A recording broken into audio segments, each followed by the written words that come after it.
Old Marvel के characters काफी ज्यादा रिलेटेबल थे, बट जो नया मार्वल है उसके कैरेक्टर इतने ज्यादा रिलेटेबल नहीं लगते। आई मीन कि इस चीज को एक्सप्लेन नहीं किया जा सकता है, बट जो नए कैरेक्टर आए हैं उनके साथ में कुछ तो अजीब है या फिर कुछ तो मिस लगता है। जैसे कि अभी कैप्टन अमेरिका की नई मूवी आने वाली है, captain America brave new world. Honestly बोलूं तो इस मूवी से मुझे बिल्कुल भी उम्मीद नहीं है, बिकॉज ऑफ इसके अंदर रेड हल्क लाए हैं नो डाउट, बट उसकी ओरिजिन स्टोरी क्या होगी? वही स्टूपिड से कोई ओरिजिन स्टोरी दिखा देंगे, वो नेता था इसके बाद में ये वो ऐसा करके दिखा देंगे कुछ भी। लेकिन जो अपने ब्रूस बैनर वाला हल्क की ओरिजिन स्टोरी है वैसी स्टोरी इस हल्क की नहीं होगी, और उसके रिस्पॉन्स में ये जो नया वाला हल्क है उसका इतना इम्पैक्ट नहीं होगा जो अपना पुराने वाले हल्क का था, क्योंकि ये 5 मिनट में हल्क बन गया है और उसको पूरी एक मूवी लगी थी हल्क में ट्रांसफॉर्म होने में। जो नया कैप्टन अमेरिका है सैम, मैं पर्सनली उससे इतना ज्यादा कनेक्ट नहीं कर पाता हूँ क्योंकि उसकी बैक स्टोरी है ही क्या। आई मीन कि स्टीव रॉजर्स जैसी बैक स्टोरी नहीं है उसकी। उसका एक शो आया था falcon and the winter soldier, उसके अंदर उसको अच्छे से एस्टेब्लिश करने का मौका था मार्वल के पास, लेकिन उसके अंदर जो स्टोरी दिखाई गई है वो हमको कैप्टन अमेरिका के प्रति और अट्रैक्ट करती है रादर देन सैम।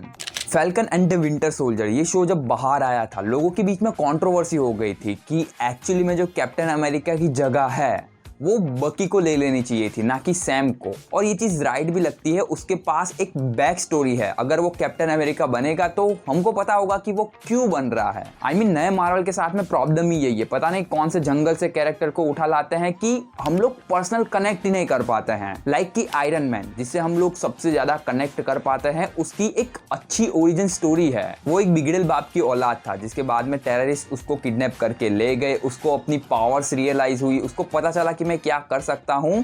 उसने वहां से सक्सेसफुली एस्केप किया, जिसके बाद में उसने आके दुनिया बदली। आयरन मैन 1 में जो आयरन मैन था और 2019 में एंड गेम में जो आयरन मैन था, उसके बीच में जमीन आसमान का फर्क था। यही चीजें हैं जो कि सुपर हीरो के साथ में हम लोग पर्सनल कनेक्ट कर पाते हैं, लेकिन मार्वल ने नए कैरेक्टर की ओरिजिन स्टोरी पे ध्यान ही नहीं दिया है इतना। आई मीन शी हल्क की आप लोग ओरिजिन स्टोरी सुन के देखो, क्या है उसकी ओरिजिन स्टोरी? सिर्फ हल्क का ब्लड उसकी बॉडी में गया और वो शी हल्क में ट्रांसफॉर्म हो गई। मैंने लगभग 30 सेकंड के अंदर अंदर उसकी सारी चीजें बता दी है डिटेलिंग के साथ में। तो अब ऐसे कैरेक्टर के साथ में कोई कैसे रिलेट कर पाएगा? कैप्टन अमेरिका जिसको हमेशा से आर्मी में जाना था, लेकिन उसकी लैक ऑफ फिजिकल एबिलिटी की वजह से उसको आर्मी में नहीं जाने दिया गया था। वो सीरम लेने से पहले भी ऐसा था और एंड गेम तक ऐसा रहा। यही वजह है कि जब वो अकेला थैनोस की आर्मी से लड़ने जाता है तब हमको गूसबम्प फील होते हैं, क्योंकि उसने कभी बदलाव नहीं चुना, उसने एक अच्छी साइड ली और हमेशा से उसका ही साथ दिया। जो फर्स्ट एवेंजर में हमको 5 कैरेक्टर देखने को मिले थे, उनमें से 3 कैरेक्टर के पास में एक पावरफुल इमोशनल बैक स्टोरी थी। हमको पता लग रहा था कि वो जो कर रहे हैं वो ऐसा क्यों कर रहे हैं। बाकी के 2 कैरेक्टर के साथ में इतना कोई इमोशनल कनेक्शन नहीं था और इस वजह से उनके ज्यादा फैंस भी नहीं थे। मार्वल ने इन 3 जैसे और कैरेक्टर बनाने की बजाय वो जो 2 फ्लॉप कैरेक्टर थे वैसे ही और कैरेक्टर बनाना प्रीफर किए। और 2024 में क्या हो रहा है ये मुझे आपको बताने की जरूरत नहीं है। जो अपने नए कैप्टन अमेरिका भाई साहब है सैम, उनके पास भी एक बैक स्टोरी है कि उनके घर में फाइनेंशियल प्रॉब्लम्स चल रही है बहुत ज्यादा, तो क्यों वो 9 to 5 जॉब को छोड़ के एक सुपर हीरो बने रहना चाहते हैं। इसके पीछे कोई पर्टिकुलर रीजन नहीं दिया गया है हमको।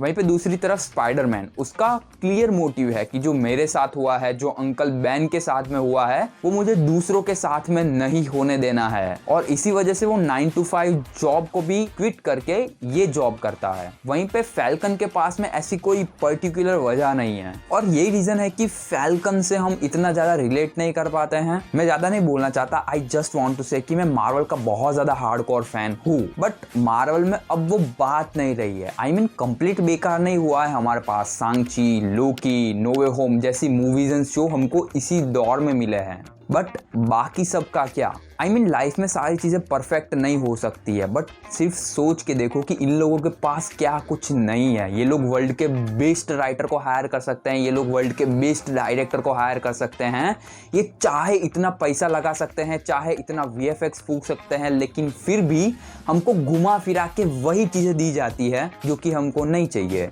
आई मीन ये दौर भी मार्वल का जल्द ही खत्म होगा। उसने 85 ईयर तक बहुत सारी चीज़ें देखी है, तो ये दौर भी कभी ना कभी खत्म होगा, बट बात है कब होगा। आई मीन 2025 भी मुझे कोई इतना ब्राइट नहीं दिख रहा है। मैंने शॉर्ट में बात की थी जिसके अंदर हमने डिस्कस किया था क्या क्या आने वाला है, क्या क्या नहीं आने वाला है। कुछ एक आध मूवीज एंड शो अच्छे हैं डेफिनेटली, लेकिन बाकी सब फिर वैसे के वैसे ही होंगे। 2026 मार्वल के लिए बहुत इंपॉर्टेंट होने वाला है। इस ईयर में ही डिसाइड होगा कि मार्वल आगे जाएगा या फिर नहीं। अगर आपके कुछ भी डिफरेंट ओपिनियन हो मेरे से तो कोई दिक्कत नहीं है, आप कमेंट में लिख सकते हो, हम डिटेल में डिस्कस करेंगे। हर किसी को अपनी बात रखने का अधिकार है। इसके लिए इतना ज्ञान। मिलते हैं अगली वीडियो में। वीडियो कैसा लगा प्लीज मुझे जरूर बताना।